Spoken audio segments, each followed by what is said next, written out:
महाराष्ट्र में कोरोना महामारी के कारण रोजाना औसतन 141 मौतें दर्ज हो रही हैं। जुलाई में मृत्यु दर घटकर 2% हो गई थी, जो अब बढ़कर 2.11% हो गई है। रोजाना की इन मौतों से 85% अहमदनगर, पुणे, सोलापुर, सातारा, सांगली और कोल्हापुर जिलों में रिपोर्ट हो रही हैं। इंडियन मेडिकल एसोसिएशन महाराष्ट्र का कहना है कि ज्यादातर मौतें कोविड मरीजों में खून के थक्के जमने से हो रही हैं।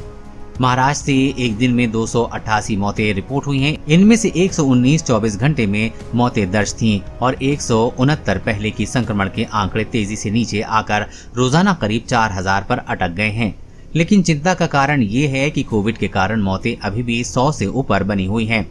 महाराष्ट्र में बीते 24 दिनों में यानी कि 1 अगस्त से 24 अगस्त तक 3407 मौतें रिपोर्ट हुई हैं। यानी कि दूसरी लहर शांत होने के दावों के बावजूद राज्य में रोजाना औसतन 141 लोग कोविड से जान गंवा रहे हैं। राज्य में कोरोना के नए केसों की संख्या घटी है, लेकिन अब भी करीब 50,000 एक्टिव कोविड मरीज हैं। इनमें से करीब 50% एक्टिव पेशेंट अस्पताल में भर्ती हैं।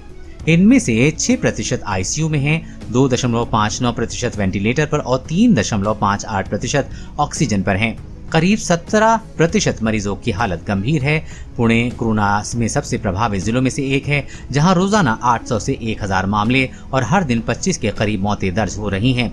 पुणे के सरकारी और निजी अस्पतालों में कोविड मरीजों को देख रहे एक्सपर्ट बताते हैं कि ज्यादातर मौतें कोविड मरीजों के शरीर में खून के थक्के जमने यानी कि थिम्ब्रोसिस से हो रही हैं। IMA महाराष्ट्र के प्रवक्ता डॉक्टर अविनाश भोड़वे कहते हैं कि पुणे कॉर्पोरेशन और रूरल एरिया में मौतें ज्यादा हो रही हैं।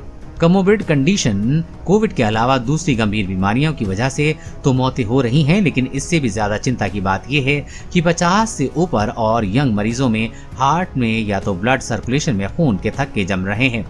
इससे ज्यादा मौत हो रही है। गौर करने वाली बात यह है कि मरने वालों में करीब 70% ने टीका नहीं लिया है और कोमोबिड लोगों में मौतें दिख रही हैं।